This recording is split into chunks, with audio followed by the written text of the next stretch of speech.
Hello, Talking Fight fans around the world. Welcome to another episode of Olympic Boxing featuring Christian from the Friday night panel, who gives us our Monday to Friday update on what's happening on the boxing scene for the upcoming Olympics in Tokyo 2021. What do you got today? Well, like everyone else who's managed to Google anything about the games today, unfortunately, the only thing anyone's really talking about is not boxing at the moment, but rather the untimely passing of El Salvadorian surfer Catherine Diaz. It's all over the news right now. Ms. Diaz was killed after being struck by lightning while training for a qualifying event for the Tokyo Olympics just over the weekend.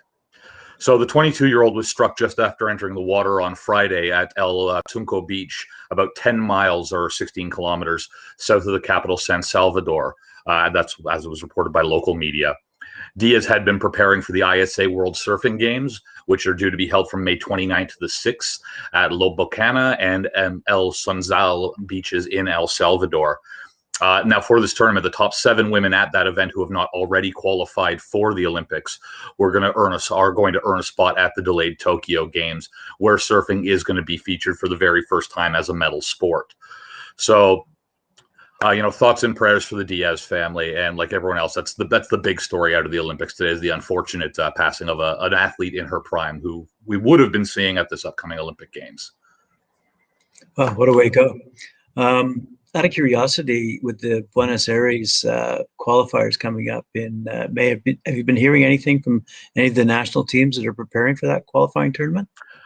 They've been pretty quiet so far. Most teams are in camps at this point in time and are training pretty hard. So teams that, you talk about the U.S. and about Canada, you're not seeing them like you are some of these European teams at these larger events that are happening right now.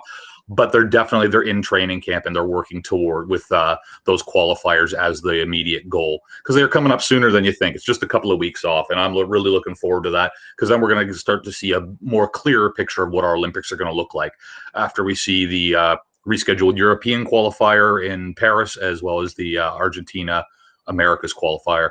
Then we'll have all of our qualifiers done. We'll have our new system set up under the with the canceled Paris world qualifier. We'll have everyone their rankings will be sent in, and then we'll have a full picture of what those cards are going to look like for the Olympics. So, but I haven't heard too much. There hasn't been too much saber rattling or anything like that going on just yet from the Americas, but we will keep you posted as it does move along.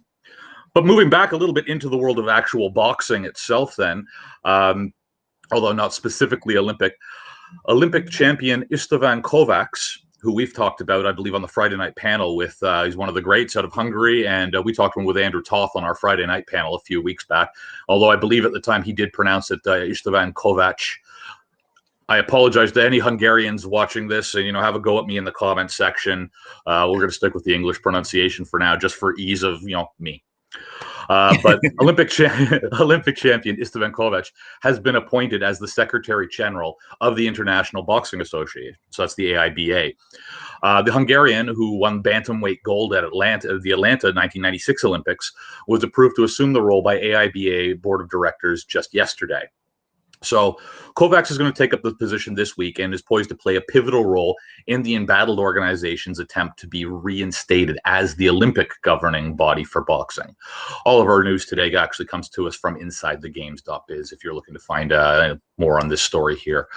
So Kovacs, who also managed to win 2 world titles and a bronze medal in Barcelona back in '92, said, "I'm very grateful for the confidence placed in me by the AIBA Board of Directors. It is a great honor and, at the same time, a great responsibility to become the Secretary General of the International Boxing Association and to work together with President Umar Kremlev, a man who lives boxing. Now, AIBA is undergoing a period of global reforms, all of them necessary for boxing to develop as a sport loved by millions of people around the globe, so that our athletes and coaches show the best results in international competitions at all levels. I see that the new AIBA leadership is headed in the right direction and is committed to working with full dedication to support and reinforce this course of positive change." Now, he went on to say, "I pledge to act with the best interests of boxing and guarantee maximum openness and democracy in my work.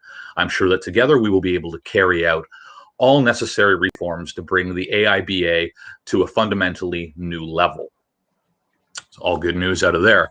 When advertising for this position, the AIBA said that the Secretary General will oversee the administrative work of the organization while managing the head office in Lausanne and report directly to President Umar Kremlev.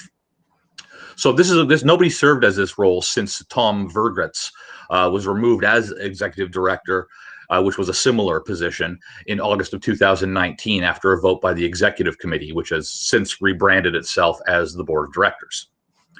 So the American Vergretz took the job in January of 2018, replacing Frenchman William Louis Marie. Kremlev claimed that Kovacs will bring, quote, a fundamentally new efficiency level and transparency to management. That's of the AIBA, of course, we're talking, which, as we know, and we've talked a few times on the show, has been stripped of its Olympic status by the IOC back in June of 2019 over issues including governance, finance, anti-doping, refereeing, and judging. So, as such, this is why it's not overseeing the current Tokyo 2020 Olympics. Instead, we've kind of got this boxing task force that's been put together ad hoc that we're kind of stuck with for this particular games. So hopefully we're gonna see a return come Paris 2024 of the AIBA administering this tournament properly. Kremlev went on to say that the fate of our organization has to be decided and will be decided by the boxers themselves. They have dedicated their entire lives to boxing, and they know it from the inside and understand the needs for our sport and the effective development and its effective development better than any managers. Therefore, I am pleased to announce that the board of directors have approved Istvan Kovacs as AIBA Secretary General. Istvan Kovacs is a two-time, I can still quote from Kremlev, is a two-time world champion and Olympic champion. Boxing is life, and AIBA is family to him. I'm positive that as Secretary General, he will be able to bring the AIBA to a fundamentally new efficiency level and transparency of management.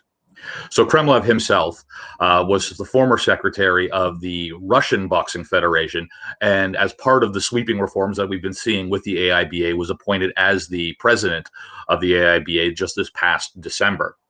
Kovacs, on top of having just a stellar career, both professionally and amateur, was previously a member of the Budapest 2024 Summer and Paralympic Games bid committee before the Hungarian capital withdrew from that race and the tournament being awarded to Paris for 2024. So that's all good news. And, part of these sweeping reforms we've seen, they've started up several new committees. I know Mary Combe, we talked about, was just appointed as head of one of the committees.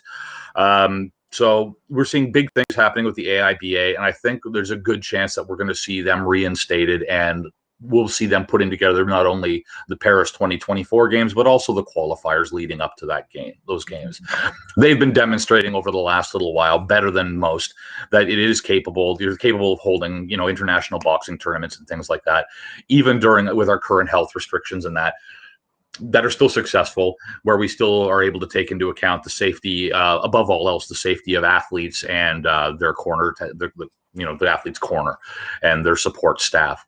So that's all good news out of the boxing world, but that's about all we've got for today. Other than that, it's been fairly quiet on the international front for qualifications for big matches happening, and no further news on anyone else being replaced, moved, or kicked out, or venues canceled, or any of the other stuff we keep our fingers crossed that we don't read in our morning headlines these days.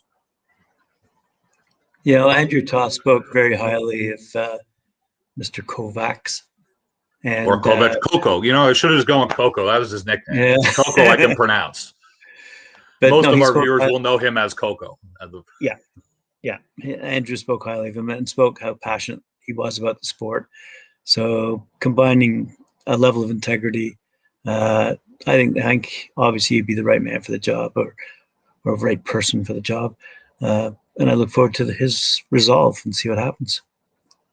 Nothing bad. Well, he like Kremlev are going to be under a new level of scrutiny, because obviously, like I said, we're trying to reinstate at this point in time. So they're going to have to prove beyond a reasonable doubt that they've taken care of, because that was basically every last, avenue was under investigation at this point in time. Judging, reffing, doping, just everything about it was a little off. So these guys are going to be under such scrutiny. So to bring on guys like Umar Kremlev, to bring on Coco, see, it works. To bring on Coco, to bring on Kremlev, and to bring on, Mary Combe, and people who are well known currently in the boxing world, and who have agreed to be put under this microscope that they're going to be put under in order to get these games reinstated. I think it's great, and I think they are going to have to commit themselves to a certain degree of transparency to see that goal realized. But I think they're capable. I agree. Yeah, I agree. Good stuff. Well, thanks very much for the update and the news, and sad news out of the surfing world, but much better news out of the boxing world. And I guess we'll see you tomorrow then. Sounds good. We'll talk then. Thanks very much, Christian.